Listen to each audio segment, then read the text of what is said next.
All right, here we go. Here's the furnace. It's coming, it pulls air in through the cold air ducts at the ceiling, down through the vent or the filter, down this thing here, and goes into the floor. So there is, the furnace does set directly on the floor. Here's behind the furnace. There's no A coil currently installed. And there's this side of the furnace. There is a pipe here. It looks like a drain pipe that's separate from all this stuff. But anyway, and that's where it goes. And I'm just going to give you a shot of the front of this furnace. It is a Concord.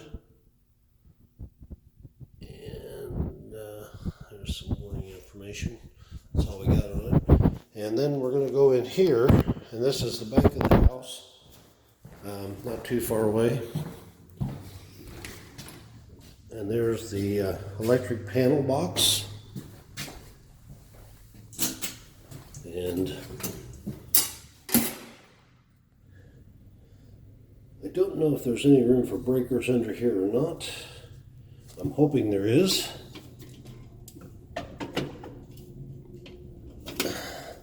Can't get those out. But anyway, there's the breaker box.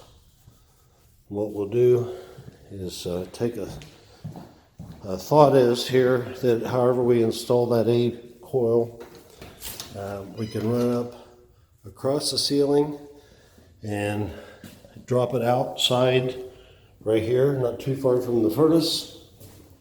And just to give you an idea where that goes. Here's the back of the house. There's the electric meter down there. And I was thinking that we could drop that condenser unit back here, set it on a pad, just a plastic pad's fine, and bring it out of the wall and above the ceiling. So that's it.